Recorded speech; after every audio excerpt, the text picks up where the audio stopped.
Hey the rulers, I know it's normally office hours night, but instead we're going to be bringing you some coverage of the spoilers featuring myself and Paul, just kind of chatting about it here, going over the spoils, and we'll be in the chat because this is a premiere when you're watching it, but we're in the past, so current us will be in the chat chatting with you along as we go over those cards, so give us your thoughts as we go through it.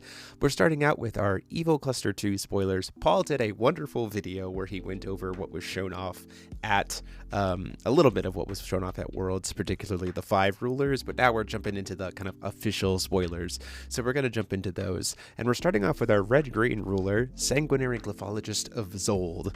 Divinity 1, like all of the students, doesn't rest to call a stone, which is interesting. And at the end of turn, she gets a blood counter. That's every turn, by the way. And if you're turn player, you can then remove 6 blood counters, destroy a damaged resonator. That's very interesting. She can tap, oh crazy, because she doesn't want tap to call stones, or pay red to ping something for 100 and put a blood counter on this card and gain 100 life. Mikage, is that you? And judgments for 3 if you have a pact. And then when she flips over, because the judgment side of these is important to talk about, let me pull it up here. We get the blood-crazed demonic vampire, Divinity 3 with Bloodlust, Imperishable, and Aegis, and she can burn blood counters to choose an option based on the value of X. X can be 2, 3, or 6. 2, she gets 2 +1/+1 counters on herself. 3, she destroys something of total cost 3 or less, specifically a J-Res. And 6, she gets to reanimate from a graveyard into the field under your control and makes it a zombie until the end of the game. And at the end of the turn, if you used one of her activate abilities, you can put it back into your ruler area with its ruler side face up, which then lets you, thinking about it, start getting the blood counters again. Very cool. Very important to recognize here. Very important to recognize is it says put target resonator from a graveyard. Yeah, any graveyard. So any graveyard. So you can reborn anything. Yeah, monster to make reborn. It a zombie, which is very, very fun. Yeah, very cool. Now that we've seen, just real quick, more of these rulers and more of the students and see the mechanics, I fully understand why the ATD cards are all Divinity 1, because they're all these students' signature spells. So very clearly the company's mind was like, hey, if you don't want to play them pactless, they can still play their signature spell from the rune deck, right? Azold can still play Demon's Blood. Trevin can still play Hindered Magic Duel.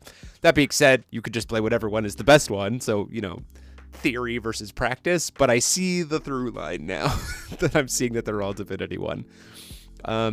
Azold's pretty neat. It's just Mikage, very much so. I mean, it's even blood counters, which is crazy. Yeah, so like all of that support works with her. Yeah. So in Wanderer format, I'm going to be keeping a mind open to. Do we know? Does she pact with any demons that we already have? Currently, I believe she does. I'll have to double check the pacts real quick. I think it might be Diabolos. Let me check. Force of Wind while we're going live. Pact. I'm going to read them real quick. Yes. She does. With Diabolos? She acts with Diabolos. Yeah, so she's green, black, red. So she gets that natural blood with Mikage, can assist here a little bit. Yep. Lycan Blood the play the carriage. Yep. Lycan Bloodstone. So yeah, there's a lot of benefits here. Pretty cool. Really, really cool. Yeah. Really cool. Pretty. Going into some of her support cards, though, obviously, because that'll be where it comes out. We have Vrelek, the lone student, 2-cost human student warlock, 6/5, Belligerent's Bloodlust, creepy stalker. At the end of the turn, you can burn 2 J ruler counters or pay red, or blood counters, or pay red to put a +1/+1 counter on everything. Each turn, only 1 creepy stalker ability triggers per player. That's interesting. I don't really love giving my opponent stuff +1/+1s, but we'll see. And then if you have a red rune and a green rune revealed, she on enter gains control of target resonator another player controls. If you do, recover it, and it gains swiftness. It's pretty good. Steal it, bring it. Especially, if we have a way to then sacrifice it or use it for incarnation. Just saying. That's a line. Very helpful. It does say you may remove 2 blood counters. Or pay red, right? Or pay red if you do. Yeah, you don't have to. that's helpful because then it's like, oh cool, you have none of your stuff, but my stuff can all get buffed, which is really great. Yeah. We can continue testing your blood, but I need a bigger sample. Bring me others' love. I'll reward you. Yeah. So she's the creepy stalker. Yeah, very much so. Very much so. A lot of weird sanguine stuff going on here. Next up, we have the Blood-Written Agonic Glyph, 3-cost Glyph Rune Edition. As an additional cost, you can pay 600 life or get rid of 2 blood counters. If you do, pay 1 green, 1 red less to play this card, and it cannot be canceled. And you can tap and pay a green to remove X blood counters from a J ruler, cancel target spell of total cost X. Unless your opponent pays 2, you lose 300 life. So a kind of tap ability cancel kind of thing. And you can tap to put a blood counter on a J ruler you control to draw a card and then hurt yourself, where this card is the number of blood counters on J rulers you control. Clearly there's something going on here where she's going to probably have a card that procs when she takes damage. I think we're just kind of waiting to see it because there's a lot of self-damage here. But it's a cool way, another way to build stuff up and burn the blood counters in a very interesting way. Yeah, so there's some natural synergy with this card in Zhuge Liang, which is really interesting. That's true. there. Yeah. This is and they're all fire sources. This is that is important to know. This are fire effects. So Zhuge Liang does want fire effects. These are fire effects. You're probably going to want to draw these additional cards early in the game because then you won't take as much damage, which is notable. Right. So like as the game goes on and you build blood counters, you probably don't want to tap for draw a card unless you have the excess life and you are like, I just really need to see a card. Yeah, for sure. Very flavorful. Next up, we have Diane, the cheerful roommate, and let me tell you, giving off some serious Wednesday vibes now with this archetype. Very Wednesday. Very Wednesday. Axolotl. A 1 green, 1 red, and X. 6/6 with Bloodlust and Aegis, who gets X plus 2 blood counters on a J ruler you control. When she attacks, you can remove 3 to make a Pierce and decrease the defense of anything that's blocking her, which is nice, although it's only Resonators. And then you can remove 5 to give her plus 200 and multi-strike until end of turn. You get to pick 1. So if there's no blockers, you can make her huge and hit for 16 by getting rid of 5. Or if there is a blocker, you can say, hey, you're going to take even more damage because I have Pierce and your blocker is tiny. So pretty neat. Yeah. If you're just playing this for 0, you're still getting 2 blood counters, which is really helpful. Yeah. Yeah. So I like that a lot.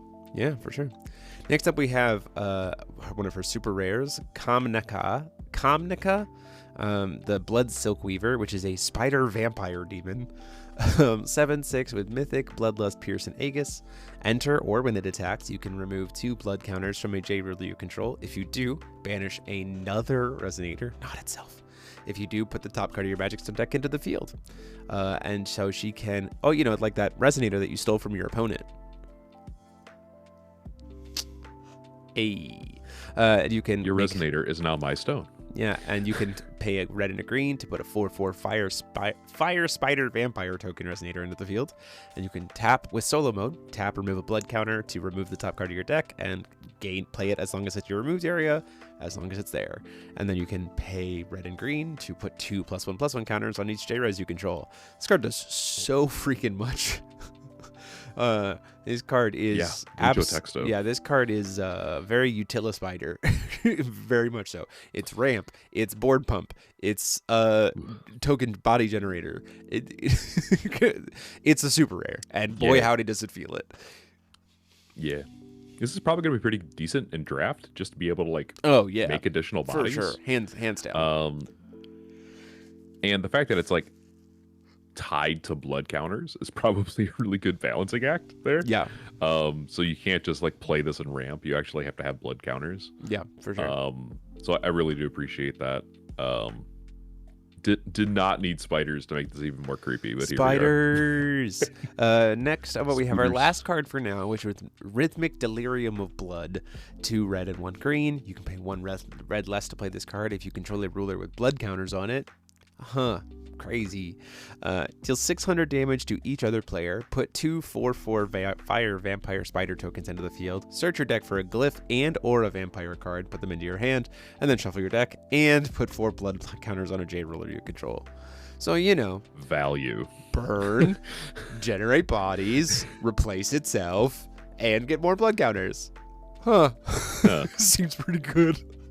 So we're putting this in our rune deck. Yeah, pretty we're also heavily. putting this in Pretty our main heavily. deck. I do want to say that there's a card that we'll talk about here in a little bit. There is a card actually that I think is quite possibly going to push a lot of these students into playing Pacted instead of Pactless, but we'll talk about that in a little bit. So this card being Divinity 2 also does think like it's strong enough to sit in a rune deck, and Divinity 2 I think will make it worth it. So you would not be able to play this in the rune deck Pactless.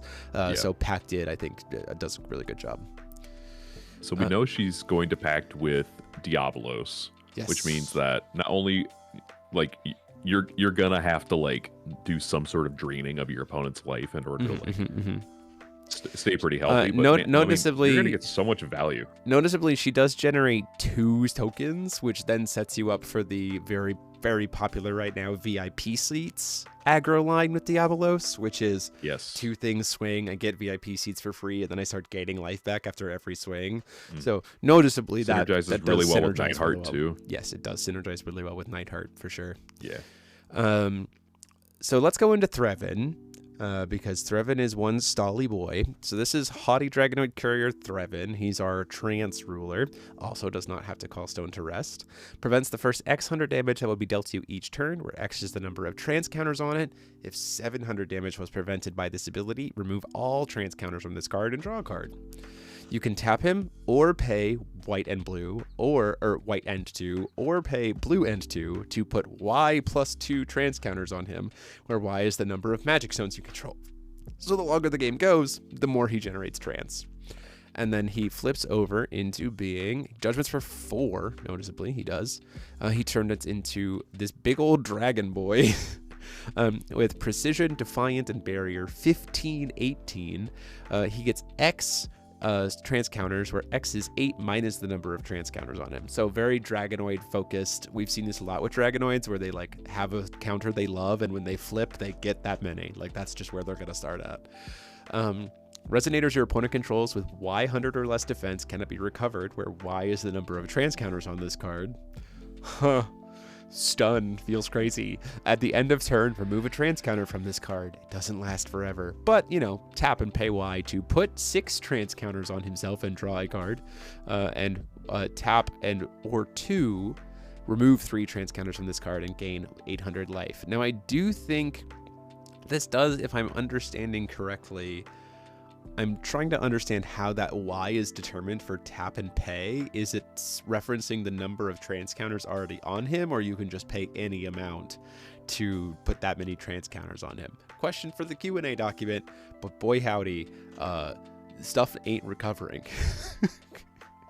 So the way that I'm reading this is Y is the number of trance counters on this card for the second effect. Yeah. And so I would imagine it's based on the number of trance counters you already have on this. It's going to get cheaper the more you remove, which I think is the intended design, to like right? reload him, right? Yeah, for sure. So you can't like massively stack a bunch really quickly. You have to like reload him for cheap. Yeah, that makes sense to me. Yeah.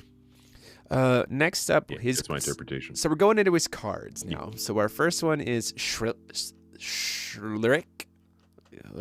Combat Master, Dragonoid. Yeah, sure. This is a 8/12 for 3. Remove target non-Magic Stone, non-Jade Ruler entity, and each entity that shares a name with the chosen target from the game. When this card leaves the field, one of them gets to come back into its owner's hand. So, you know, very traditional white removal idea. But with Rune White and Blue, Untouchable Precision First Strike.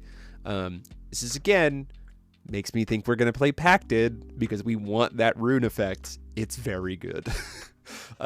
Just very good. Yeah, making a 3-drop 8/12 that has Precision First Strike and just gets to possibly mini board clear on an untouchable body is pretty good for 3 for sure.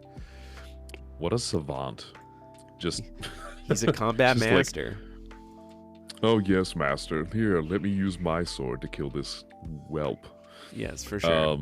It's really good to get rid of a ton of different token resonators. Yes. So that's really helpful. Can also hit additions or regalia. Like, it hits all kinds of stuff. Yeah. So it's like an omni removal. Bad. Yeah. Certainly not bad. I mean, without the untouchable, he'd probably be pretty mid. Yeah. But like, seems pretty good. Yeah. So like in draft, he's probably gonna be fine. The rune effect, especially if you can get the right runes in draft or in sealed, this card's gonna be very good in draft. And then because of the rune effect, it's not married to Threaven as a card. Correct. So That's you could, slot it into like Esper Loki. Yeah, absolutely. Right. For sure. Very, very relevant. Next up, we have Ophiel, the Fallen Angel of Misguidance. Interestingly enough, an old FOW card used to be known as Ophiel, Angel of Guidance. So we did have to have the Ophiel. So it's kind of cool that we now have Ophiel, the Fallen Angel of Misguidance. I just think that's cool. We have Fallen Angel Punisher Valkyrie, Mythic, Untouchable, Protect, Flying on a 5/7. Whenever damage is dealt to this card, if the source of the damage is a Resonator and you control with 6 trance counters on it, that Resonator loses all activated abilities and gain it cannot attack or block until the end of your next turn. And then if you're not the turn player, recover this card. So block twice, or protect and then block. Pardon me while we're recording this. On enter, players cannot play non-resonator spells into the beginning of your next turn. You gain 1,000 life for 1 white and 1 blue, or 2 void. Prevent all damage that would be dealt to this card this turn, which then strangely prevents its enter. It's when this card is dealt damage effect. Weird, because damage isn't actually ever dealt to it. So what you can do is you can protect, recover this, protect again, and then prevent the second damage that would kill it. Right. So that's helpful. Yes, for sure. 2-drop water resonator. 2-drop water resonator. 2-drop water resonator. It's another good one. Speaking of white-blue stall cards, this is Protective Glyph of Unbreakable Bulwark. It is a Divinity 8. Prevent the first X 100 damage that will be dealt to each Resonator you control each turn, where X is the number of trance counters. When this card leaves the field, heal an Astral ruler you control and put 5 trance counters on a Jade ruler you control. And then whenever a player plays a spell, expel this card. If you do, each player other than that player draws 3 cards. This is the we do nothing spell. It is a game of chicken. It is a how many activates you got, bud? Shield. This card is very interesting to me. It is an absolute game of chicken. I don't know how much it's going to see play. We also have decks that love a lot of activate abilities, so like maybe, I don't know. This is just an interesting concept. I know that there's a Magic the Gathering card that is very similar to this, but I don't know the history of it. This is just neat in the blue-white stun deck to just kind of be like, boom. So we're just gonna sit here for a bit. Okay? It creates this like really interesting and meaningful choice for your opponent, where it's like, okay, I can break your defense, but then I'm giving you like an economic push, right? Like I'm giving you more choices. Because it says if you do, each player other than that player who played the spell draws 3 cards. ABC baby. So you want to give out 9 cards? Play something. Well, and it's interesting in ABC because this is under solo mode, right? Yeah. So if you have another ruler, this isn't even there. So in ABC, technically, solo mode applies once someone has 2 convoked rulers, if I remember correctly. Your Arcana ruler doesn't count towards the application your of Arcana solo ruler mode. doesn't count. Okay. Doesn't count. That's so if you have just 1 convoked ruler, you're still under solo mode, which is an interesting element of ABC. That's very interesting. So as soon as that's very interesting, because convoking a ruler isn't casting a spell, it's performing a process. Right. So then this solo mode gets turned off, and now it's just here. Yeah. Yeah, for sure. Certainly something that you could use to really get around it, which would be very neat. You could just turn it off on your... Like, you could, like, stall out that and then convoke a second ruler in and then go off. Yeah, that'd be kind of neat. Yeah. That's very interesting for ABC. Next up, we have... I really like this card. Destabilizing Shield Bash, 3-cost Divinity 1. You can pay 1 less to play this from a rune area. Put 2 trance counters. It deals 600 damage to target attacking or blocking Resonator. If you control a J-Ruler with at least 6 trance counters on it, you remove it from battle and loses all activate abilities, and gains this card cannot attack or block until the end of the turn. The next turn, sorry. Your and next then turn. Pay 1 white or 1 blue or 2 void. Remove this card in your graveyard from the game to put 2 trance counters on a target J-Ruler you control. This is very much like, I mean, it says Shield Bash, but it's very much just like reaction, like knock somebody down, which I think is very neat as a card concept. Yeah, generates you a lot of trance counters. Deals some damage. If you're already high on trance, it just you're getting even more value out of it. Like you're probably playing this in your main board if you want to ramp trance counters. I think so. This is your defensive tool. Yeah, for sure. That being said, well, hold on, but then it's 3 in the main board. Yeah, I don't know if it's like it definitely feels like a draft main deck card. Yeah, I'm not entirely sold on it being main deckable and constructed. I think you're playing 1 in the rune deck, maybe. Yeah, for sure. Because it is pretty low divinity. Yeah, it's only divinity 1. Now here is the card that I wanted to talk about, which is what I actually think is going to push people into Pacted a lot more. This is the Triad, the Axbrinian Dragonoid Court. Dragonoid Military Subjugator, 4/8 with Untouchable, Defiant, and Barrier. As this card enters the field, name 2 cards to be referenced by the other abilities of this card until the end of the game. Players, it's both of us, cannot play cards that share a name with any named card. I did get confirmation that is specifically referring to named card of this card. It's not just like, oh, I also have Fates Reunited naming 2 cards, and I have Protection naming 2 cards, so I lock us all out of 6 cards. That's not how this card works. He specifically only cares about his own named cards. You pay 2 void less to play activate abilities of dual attribute light water cards that don't share a name with himself or any named cards in all areas, which is, he can't discount himself, which is smart. Pay blue and white and X, reveal it from your hand. You get X plus 5 trance counters on a J-Ruler you control, gain X 1,000 life multiplied by X, and draw X plus 1 cards. So if your X is 0, you draw 1 card and get 5 trance counters. You don't gain any life because it'll be multiplied by 0. This card is why I think we're going to start playing Pacted again, realistically. Because there are a lot of good runes that are accessible to a lot of people that instantly answer this guy, potentially, like on turn. Particularly, we saw it actually a lot in Worlds, was harvesting the Crimson Essence. It only costs 1 black from the rune deck, and it was just like banish a Resonator, make them get rid of the highest cost card. I think this guy is strangely a trap on curve. Especially in Wanderer. He is not a guy that you actually play on 2. I understand he's untouchable and has barrier. The problem is, in Wanderer, there are so many things that answer this guy at quick cast speed that you'd either have to burn both of the names protecting him, and then he's not actually stunning anything and you're just using him for the discount, or you maybe call 1 card and get answered by something else almost immediately anyway. So, like, I just don't think you can play this guy unprotected, even though he has untouchable. So, especially if people shifted to Pacted, because I think a lot more people are just like, okay, cool. You want to name one of my 5? Cool. You're going to burn one of your named cards on one of my runes. What 1 other card do you want to lock me out? Oh, you guessed wrong. Like, you just answer him immediately and then you don't do anything. Like, don't get me wrong. I think this guy is very strong.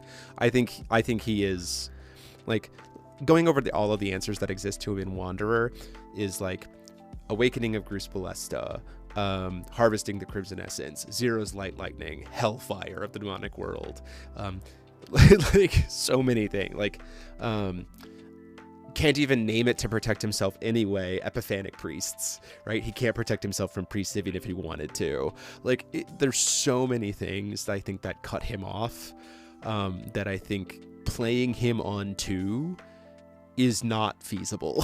Unless game 1s, let me say this, game 1s playing him on 2 isn't feasible. Once you have the knowledge of your opponent, I think maybe you can get a read, but I do think that, like, most of the time if you play him on curve, you're burning one of your 2 named cards on protecting him, which then it's like, yeah, okay, like, You're not really locking yourself opponent out of that much. And but his other effect is still good. Like if he was just the lockout, I think this guy would weirdly be unplayable. But because he like is kind of an engine piece per se for these like activate abilities that Threven wants to be playing, I think he's good enough to fit into that super rare slot. Mm-hmm.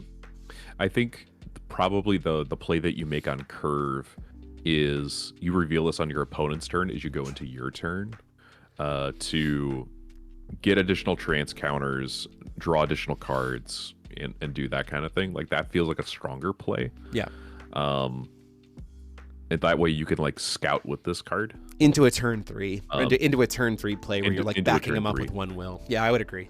I do think that's probably the best call. Is like play 2, especially in Wanderer, because you're gonna get Mirror in Wanderer. So in that's Threven, really yeah, you'll get Mirror for Threven. Yeah. Yep. The discounted thing, I tried to look at other cards that might be available to us in Wanderer. The only stuff where he discounts is just Threven's support, so there's no other implications there. So far, yeah. That Angel being able to pay 0 and protect itself is pretty good, though. Prevents all damage that would be dealt to this card. Very, very solid. Being able to support her is really great. Mm-hmm. And yeah, I think... it also supports... does it support Shield Bash as well? Yes, it does. You can pay... Yeah, so that's helpful. And it also supports Threven on his J-Ruler side. Yeah, so like... Good card. Yeah. 2-drop Water Resonator. 2-drop Water Resonator. I hear that's supposed to be important. Crazy. For some reason. I don't know why. Let's talk about Kael'th. So he's the Seeker of the Excessive Kael'th. As the game starts, you put 8 dose counters on her. At the end of your turn, you remove a dose counter. If you do, perform one of the following effects that you have not already performed this game. Each other player banishes 2 additions. Each other player banishes a Resonator and discards a card. Draw 2 cards, lose 100 life for each dose counter on her, and then she judgments for green and black and 1 void, and flips over into being the Unreasonable Demonic Visionary. Spells or abilities you don't control can't remove counters from this card. Great. She loses the game if she loses all of her counters, so that makes sense. At the beginning of your main phase, you remove 2 dose counters. If you do, perform one of the following effects. Each other player loses 1,000 life and you gain 500. Put up to 2 Beast Resonator cards from your graveyard into the field. Search your deck for 2 cards and put them into your hand, then shuffle your deck. Just 2. Whatever you want. Any 2 cards. Yeah. What cards you need. I got you. Yeah. It's pretty good. That's pretty good. And then, as we'll see, we've only seen a couple of her cards, so we'll jump into those really quick. Her cards seem to add options for her, essentially. Our first one, though, is a beast. This is Death Shell Abomination. 3 costs with Overgrowth and Bane. Enters the field in the same cards enter the field the same orientation this card has. So if it's tapped, everything enters the field tapped. That includes stones. Just to say, that includes stones. Resonators and it would also include J-Rulers, right? It's true. It's a card entering the field. Yeah. Resonators and glyph cards entering the field under your opponent's control don't cause their own enters abilities to trigger. We've seen that before. And with rune green or black, you gain pay green or black and remove a dose counter from a J-Ruler you control specifically. Has to be flipped. Destroy target resonator you don't control of total cost 4 or less. If you do, its controller gets a 6/6 Wind Ooze Resonator token. It's neat. Guy's neat. He's a normal. Yeah. Feels like it. That effect is fine. That effect is just fine. The reanimating him straight into the field, though, pretty good. I like that a lot. Would be very good. Yeah. Notably, the green black beast niche archetype is going to be really important for this. Garion. So just keep that in mind. By the way, that's Garion. Oh, we'll get there. We'll get there. This is Biogel Artificial Entity. He's a beast, magic life form ooze. If you would perform a listed effect while resolving the automatic ability of a J-Ruler with Kael'th you control, instead add the following and then perform one. So essentially adding on those modes. Weakening Potion. You pay 1 black less to play Resonator token spells, and Resonators you control gain -2/-2 until end of game. those abilities seem pretty good. And then Outnumber, you can banish him to put the top 3 cards of your deck into the graveyard, then put a beast or glyph card from among them into your hand. So making all your stuff cheaper, pretty good. I enjoy this. For an Outnumber. And then the Weakening Potion does allow you to make your Abomination cheaper. That's true. Which is good, because he's not very good as a 3-drop, but he's pretty good as a 2-drop. Yeah, it's pretty decent. Next up, we have Distillation Glyph of the Apotheosic Nectar, which is 1 green, 1 red, 1 black, 1 green. If you would perform a listed effect while resolving, adds Perilous Potion. Search your deck for a dual attribute Wind, Darkness, Beast Resonator card and put it into the field. Then shuffle your deck. Like Garion. Like Garion. And then you can banish. So you can do this on turn 1 if you have a coin. Yeah. By the way. But then you have to wait, and because it's at the end of your. Is it at the end of your turn that she triggers?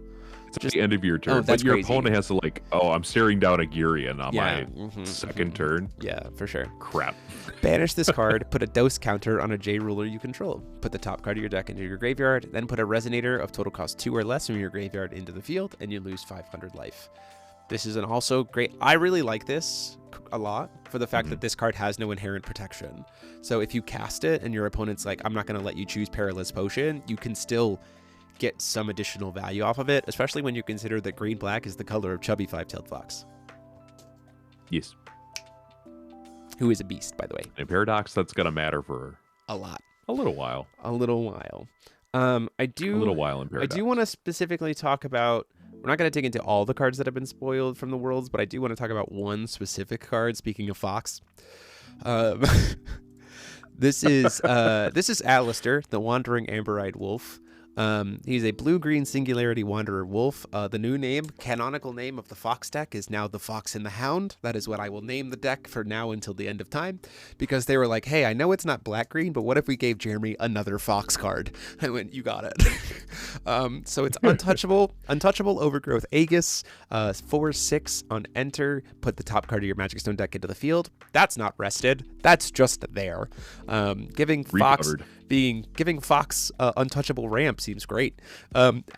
Omni Resonance, whenever a Magic Stone enters the field under your control, draw X cards, where X, then expel a card from your hand, where X is the number of +1/+1 counters on this card. Whenever it attacks, you get a +1/+1 counter on it in solo mode.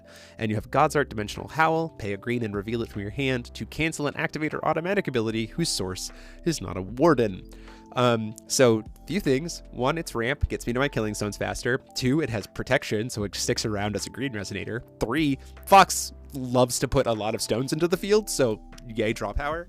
Give me. And ramp to hit me with my Killing Stones faster. Fox and the Hound. Fox and the Hound, baby. Now just give me the Bug Tri-Stone. Just give me the Bug Tri-Stone. Please. Please. I need it. But yeah, Alistair's really, really good. This card is, quite honestly, maybe too good. Do my eyes deceive me? Is this another 2-drop Water Resonator? It is also another 2-drop Ramp Stone? Yeah, it is. It is another 2-drop Water Resonator. Scholar who? Scholar who. So yeah, that catches us up for right now. We just wanted to give this video to you guys. We'll be hitting the live stream back up again next week, because we just didn't want to fall this far behind. So we at least wanted to give you something. But in terms of what's going on this week, this Wednesday, we will have a special showcase release of our members-only series All-Nighter, which is specifically for members, where we take a single deck and we run it through a gauntlet against a bunch of different decks with live audio and kind of talk about how things went at the end of it. So we're doing a special kind of preview episode for that for this week. So if you're not a member, you check it out and you like what you see, consider joining the channel as a member to get access to that as we move forward. Also, you can get your pre-orders for this set right now through Odyssey Games. There's a link in the description. You're not going to want to check that out, or you are going to want to check that out because you're not going to want to miss it. That was the fusion of those two sentences. But yeah, Paul, how are we feeling so far about Evil Cluster 2? I really like it. I think there's some cool stuff so far. I really am digging this this cluster so far, especially know what's coming, because we know what's coming after this. Master Beast 3. Masterpiece 3 is coming in after this, and we know the sets that they're focusing in on. Yeah. So I have a particular Is there a mermaid? eye Is there a out mermaid? for- Is there a mermaid in there that you're really excited about? I'm really excited about Brad. I'm really excited about Brad. And Brad support. Brad's gonna get good support, and all of this stuff now. We're thinking about Evil Cluster through the lens of how do these support Saga rulers and New Valhalla rulers, and I think that's pretty exciting. Interesting thought spaces to occupy. For sure. I'm excited about it. Yeah. But that's it for us for tonight. We'll catch you all next week for the live stream. Thank you all so much for joining us for this little premiere. And until next time, this has been myself, DMO73, and I've been joined, as always, by Paul Reisman. That's me. Class dismissed, everybody. Have a good one. See ya. And done.